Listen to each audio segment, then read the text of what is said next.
Happy Thursday. Welcome to another episode of Tech Backstage. Have a really special episode today, joined by Omar Soto from the Talent Acquisition Department here at Development in the house. Omar, how you doing? Fine, thanks for having me in here. It's the first time I any this kind of thing, so I am excited to be here. I'm really excited to have you. I'm really excited to talk about some of the stuff that we're doing at Development, especially on the talent acquisition side, and then for anybody that's listening in that might be interested in working here or understanding how we do things. I think it'll be a fun conversation. Before we talk too much about the topic today, let's talk a little bit about you. Can you introduce yourself to the audience and tell us a little bit about your background, why you chose to get into talent acquisition, specifically, I guess, IT talent acquisition, and how you ended up at Development? Yeah, sure. Well, I have around 5 years of experience in talent acquisition. All of this has been in actually in IT because, well, when I left college, I was very interested in how technology can impact human lives. So the idea of working in something related to that, but since I wasn't able to learn Python by myself, so I chose something different, probably helping people who already know Python to work with that side of things. I decided to go into talent acquisition, but focused on IT. I worked on several companies before that were also working with people in Mexico and Latin America. So I have been working with people of all kind of walk of life, if I can say it that way. So it's also interesting for me to learn and know more about people of different kind of places. Very cool. So, how did you end up at Development? Just for so everybody knows a little bit about your story. Coming to work here. Well, I found the position on LinkedIn, to be honest, because I was looking for new challenge. I was looking for a place to grow, and I think that so far that is something that I really have met my expectation here working in development because the point of having my voice heard, that I can comment on things, I can just reach out to you and give some feedback and everything. It's something that I really don't expect before, so doing here is something really good for me. Awesome. No, I'm glad to hear that. And yeah, I think it's something that's really important for us as especially nowadays the IT scene, the Mhm. engineering scene. It's extremely competitive, and I think there's not just in the U.S. but globally, right? And I think Yeah. nowadays.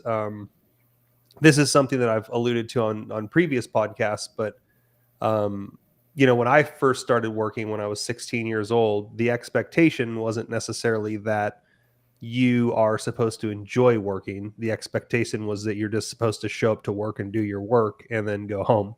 Yeah. And I think that leads to a very different sort of experience as opposed to the ones that we're used to nowadays in IT, right? And something that I always say, especially around software engineering, is I think it's really important for software engineers and for anybody else to be in a really good headspace when they show up to work. Because if you're not in a good headspace, you're not doing your best work. You're concerned about whatever else you're thinking about. And for me, especially, I'm very like ADD, so I can hyper focus on something. And so if I'm stressed out about something, and Adriana will actually tell you this all the time, if I'm hyper focused on something, like I'll just completely check out on anything else.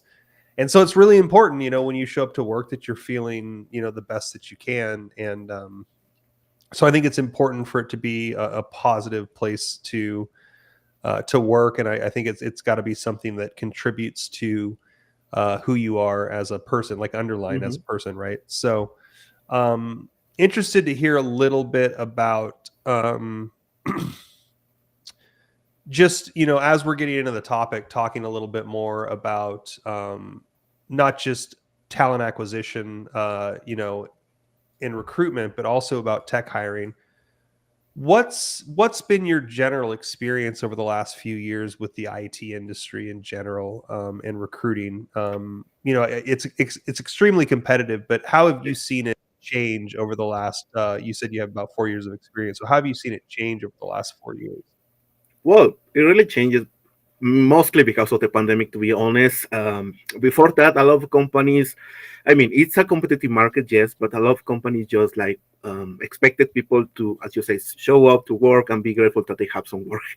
But since people started working remotely more commonly, well, that changed because before, I mean, as the title of this podcast say, people or companies just offer something like the ping pong table at the office, like free fruit or something like that. Okay, it was a good perk, but this one really changed how people work, how people live, that kind of thing. But with remote working, that really changed because now people are expecting more about their companies and not more like perks like, as I mentioned it, like a ping pong table, an Xbox, a PlayStation, or something like that at the office, because people want to spend more time with the families. They want to spend more time on their own projects. So working remotely allows that, and it's something that is really being more and more and more asked for in the IT industry. And I think that companies have to embrace that, not try to fight it, but embrace remote work. Yeah, no, I think that's great. And I mean, as a 100% remote focused company, Hmm. obviously I agree with you and believe in how we structured the company and how we structured our remote work life. But I agree. I think it's really important nowadays that companies are conscious of the fact that people want the ability to, at the very least, have a hybrid model, right? Like obviously there's jobs where you're required to be on site and you just can't do your job from home. But in the IT industry, there's the ability for us to accomplish a good amount of work from our house. And I love, being able to watch people, working, and then like letting us know in Slack they're going to pick up their kid from school. Hmm.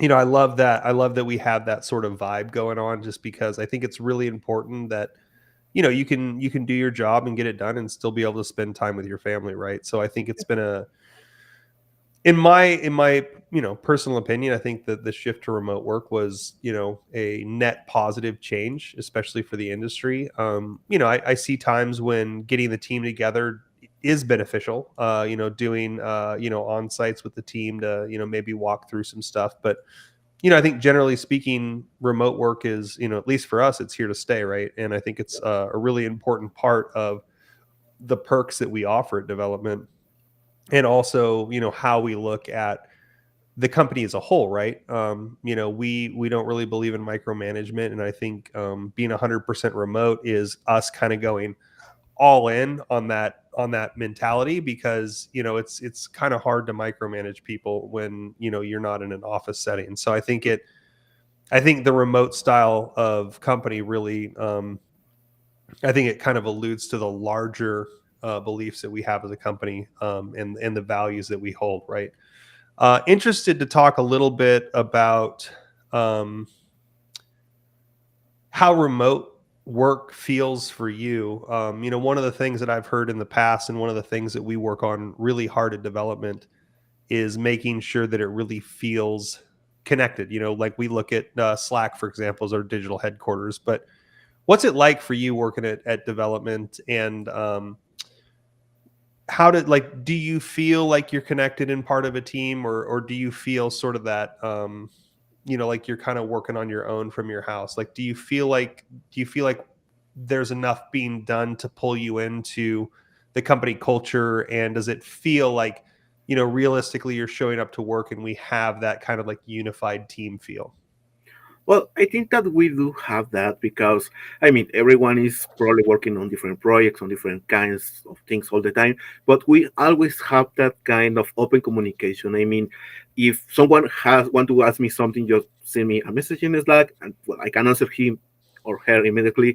If someone asks me something about what I'm doing right now, well, I can also answer. And I think that is very open about that, the communication that we have. So I really feel that is more engagement in that way because probably, well, I am taking care of something different, but I am also answering the questions that the team has for me. So um, I think that does work better because, well, we always have that kind of communication, but it's not like I have to go for looking for someone at the other office, um, at the other central office or something like that. It's faster and it's better, I think. Yeah. No, I agree. I'm with you, and I love a lot of the things that we do, like the games that we play in the non-work channel, and just some of the initiatives that the people team puts together to make sure that people feel like like part of the team and like unified with the rest of the team. How do you think, not just within the company culture as well, but we do a lot of work with companies in the United States, and so there's a lot of this cross cultural component. Mhm. How do you think that affects your job as a recruiter and also the hiring that we do? But how do you feel that the cultural differences, between two countries, especially now that everybody's working remotely and the world's so much closer, figuratively speaking? How do you think that affects, the job that you do in talent acquisition and with hiring? And, how do you think that affects us as a whole as we're, working collaboratively with our clients? Yeah. Well, I think that we always have to look at this if we're a bridge. I mean, we have to connect to different places, but it's a bit of work with the clients and a bit of work with the person that they are looking for a new job opportunity. Because with the clients, we have to set some expectations. I mean, it's not like we're trying to offer something that is not there or something like that, but it's probably going to be a bit different than where they used to working with people directly in the US or with people directly with in an office if the client doesn't have experience with working remotely also, but also with the candidates because they have to change the mindset sometimes because they have to be more aware about that how things work or that they have to be accountable for what they do. So it's really a change of mindset for both parties. But I think that that is part of my job to explain to the candidates what is expected from them, not just technically speaking, but culturally speaking, or more like in a sense that we can reach all an agreement of how to do a good work. But I mean, I think that at least in IT, it's a bit easier because in IT and in Mexico, it's a bit easier because we're a bit more cultural close to the US than we think sometimes. So it's a bit easier, I think, with that with the rest of Latin America. So yeah, Yeah, I agree, and I think that's part of why we're, proud to be in Mexico and the United States. It's it's two countries that are closely tied together, not just in the IT industry, but even culturally speaking. You know what I mean? Like we were just up in Texas, and um, I think I still spoke more Spanish than I did English while I was up there. So I think there's a lot of cross cultural similarities, between the U.S. and Mexico, and I think that helps align our team with our clients' teams. Just kind of like expanding on that, I would love to talk a little bit about as you're out there recruiting and looking for people to come join our team. What's your hiring process look like I guess not just the hiring process, but also what's it look like from a talent acquisition standpoint, when you're out there looking for people to join a 100% remote cross-cultural team? What's that process look like for you? What are some of the things that you look for, in future team members, and what are some of those, like, maybe you could give some insight into some of the people that are listening who might be interested in working at development. Like, what are some of the things that you look for, and what's that hiring process look like? yes, of course. I mean, the technical aspect of things is of course very important, but that is kind of easy to figure out after reading the resume or the projects or what they show or share with me speaking about the candidates. But I think that's something that I really take into consideration when speaking with someone is how they explain their projects, if they are centered on results, if they have experience or they want to work in a place that they can offer some feedback. I mean, as we have been commenting before, we are really an open company. We really share ideas between departments, between people. So people to show that kind of disposition to share more about the project, what they're doing, or what they're interested into, because that's something that I really like to ask people before moving to another part of the process, the hiring process, what they are expecting from a company, because it's not only like we're hiring someone to be like a robot in here. We want to know more about what makes them happy, what they are looking for in their career. So, I mean, the technical part is very important, of course, but I like to do a more in-depth chat about what they're expecting for to learn, or what they expected to contribute to the company. So, having someone who is able to work by himself, but also enjoys working on a team, someone who is curious about new technologies, about knowing more about what they are already doing, I think that this is a great fit for this for development.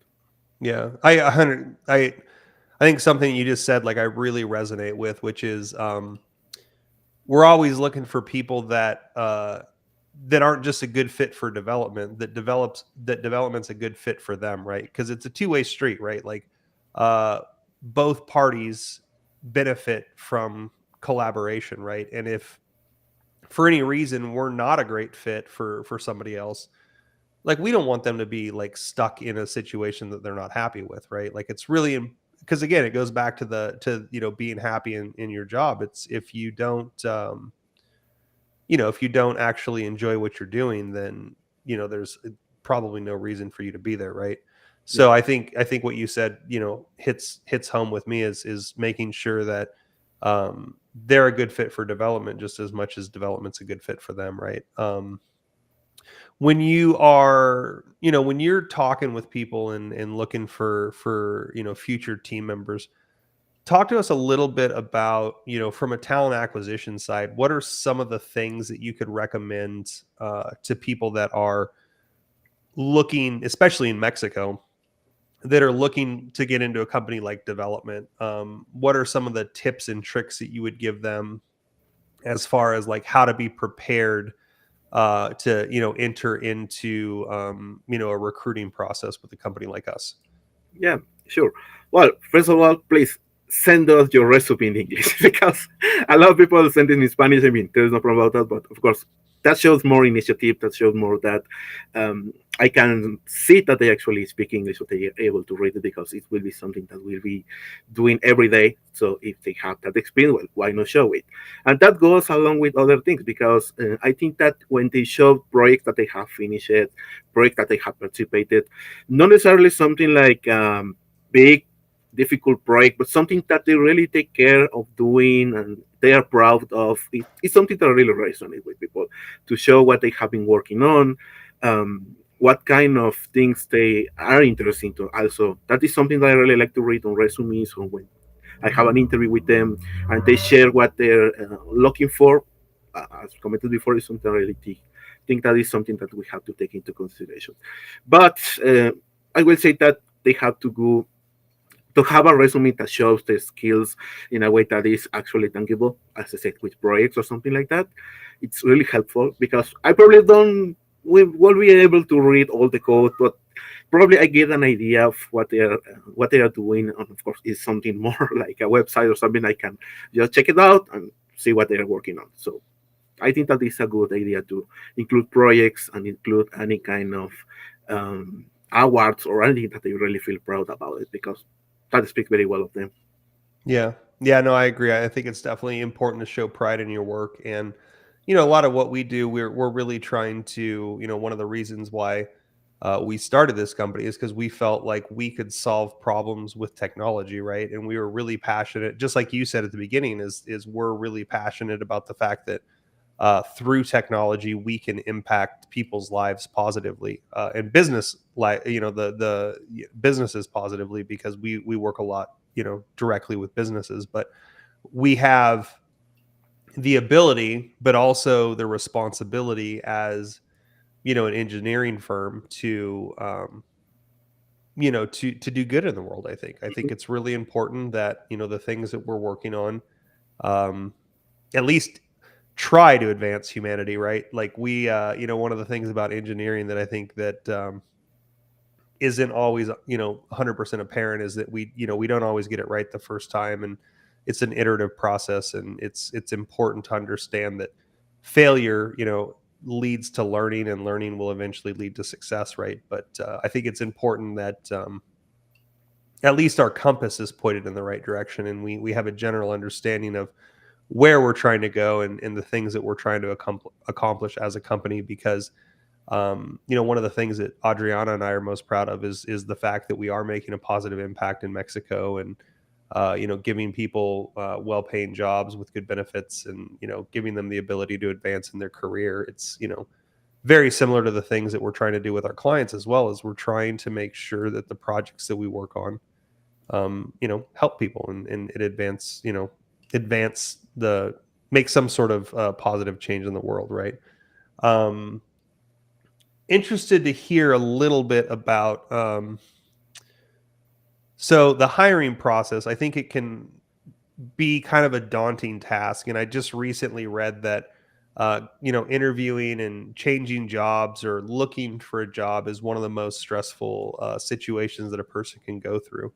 um Being conscious of that, I think, is really important, in the talent acquisition team. But talk to me a little bit about how you, and Melanie, kind of keep the humanity in the hiring process, and how do you guys make sure people feel comfortable and not stressed out, so that they feel like, they're really connecting with a human being. Because I know it's tough. I mean, I looking at some of the job postings we have, there's hundreds of people that you have to review, and like that can kind of be a rough process, right? Because it's kind of like, I mean, I hate to say it, but it's a little bit like judging people, like just like without even meeting them, right? It's like you're kind of like, you have to just make a 30-second judgment on somebody just based on some very basic information on a piece of paper, which is tough. So how do you guys, how do you keep the humanity in that process while you're trying to find the best future team members for development, but also trying to make sure that you're respectful of the people that are, investing their time because they feel like they would be a good fit for our company? Yeah, sure.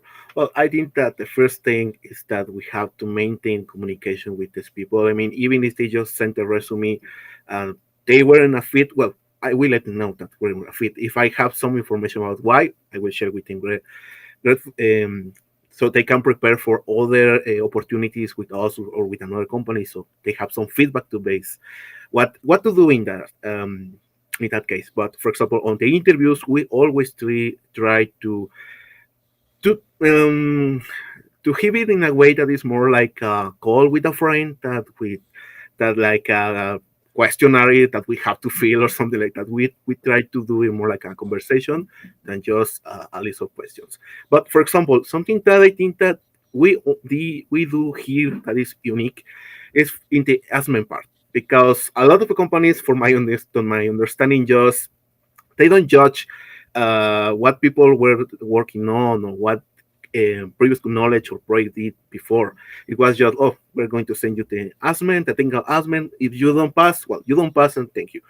We really try to change that because we know that people are probably thinking about something different. They have other things in their life, because well, if they're searching for a job, they probably have other kind of priority right now. So if someone does moderately well on the assessment, but probably is not that spectacular, we go and talk with that people and with that person and ask if they had any difficulty. Probably they don't email me what is difficult, but after asking, well, they explain more about what they found difficult, or if they had any problem, or if they want to retake some part. And if possible, we send again the assessment so they can complete it, because I think that an assessment is more about showing that you know your stuff, not exactly like an exam. So, like in real work, if you can do something today and fix it later, well, why not? So, I think Yeah. that's a good part of keeping things human. Yeah. No, I agree. It's so funny because engineering assessments are such a tough thing to get right, because there's um we've hired people that were like right on the border of passing an assessment, and come in and just absolutely crush every single day as an engineer. And so there's really that fine line between like actually testing knowledge and understanding, and using the assessment as a black or white pass fail, um, when it comes to somebody's knowledge. And I have to imagine it's stressful because I've never been good at taking assessments, especially when it comes to algorithmic programming and like, can I sit down and figure something out and build an algorithm around it? Yeah, absolutely. But if you put a timer in front of me and, I have to actually get it done in a certain period of time, it gets stressful, right? And so that, it's one of those situations where it's like, and this is what I told Adriana, right? Is that it's not supposed to be a barrier to entry, or it's not supposed to be a like it's not we're not trying to be some sort of secret society, right? Where like you have to know the handshake to get in the front door. We're just trying to understand knowledge and be able to place somebody somewhere according to the knowledge and the experience that they do have. Because on the other end of that, the last thing you want to do is hire an engineer, for example, into a senior position, and then they show up and can't perform on day one because they're really more of a mid or a junior, right? Yeah. So it's really about trying to be human in the process. It's about trying to understand that everybody, the reason we use an assessment platform is because we want a unified experience. But even still, sometimes somebody might encounter an error and they can't submit their assessment, and that's not necessarily a reason for them to fail. They need to have the opportunity to fix that. And then other times, somebody just needs a little bit of, just like in real life, like you said, if you're going to open a PR, somebody might leave a comment on it, be like, hey, by the way, you missed this. And when you're writing, a lot of code, sometimes that stuff happens. And so it's the same on the assessment side. It's, making sure that they understand what the expectations are so that they have the ability to succeed at it. It's not about trying to block anybody out from an opportunity, right? So no, I really I like that. Just as we're closing out for these last couple of minutes, just talk to me a little bit about, um, I guess first and foremost, we have a lot of job openings out there, and so for anybody that's listening in, if you're interested in working for development in Mexico, feel free to visit our careers page, or actually, visit our LinkedIn as well. Carlos will put it up on the screen right now because all of our job postings are on our LinkedIn. But we're growing really fast. One of the things that we were talking about backstage is you said, like you wanted to highlight that we're hiring not because we have a high turnover rate, but because we're just growing really fast. Talk to me a little bit about what it's like to be in the talent acquisition department of a company that's growing over 100% a year right now. Like, what's that feel like? Kind of like in the hot seat right now. Well, it really keeps things interesting. That's for Yeah. sure. No, but I mean, it's also a great experience because, as I said, I really like to talk with all kind of different people. So having to do a lot of interviews is actually pretty fine for me. But it's also it helps me to also understand better what we're looking for, how to look for something specific. Speaking about skills, about things that people will need to work with here in development. So I really appreciate that part. I mean, I think that is really great to be in the process of something growing, not just like being there and just complete some kind of repetitive task. Because a company growing is, of course, very interesting. It's very exciting to be in that part. So I am glad to be in that stage of the company, actually. Very cool. And how do you feel? Do you feel like there's, being in a company that's growing that much per year, do you feel stressed to perform? Do you feel like we put a lot of responsibility on you guys, or do you feel like you're able to just show up every day and do your job? What's it feel like? I mean, do you feel stressed, or do you feel anything like that? Not really. I mean, of course, we feel that sometimes that probably we're working a bit slow, but that is why we also looking to expand the team so we can work on different things at different times, not everyone at the same thing at the same time. But no, really, I think that we have a good balance of how to work that part because Melanie and me just distribute the work in a way that works for both of us. So it's not like someone is telling us what to do or micromanaging. We know that we have to fill some positions. We know that we have to work on something, but there's never that kind of micromanaging or anything like that that really put the stress on talent acquisition. I will say that this what actually make talent acquisition stressful, having someone micromanaging you.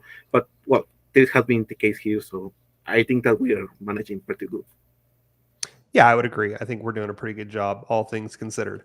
Omar, we are out of time, but thank you so much for joining me today. If you are at all interested at working for development, I would highly recommend reaching out to Omar on LinkedIn, or reaching out to develop, or I guess, going to there's Omar's LinkedIn right there. Reach out to Omar. He'd be happy to grab your resume and see if you're a fit for any position that we have open.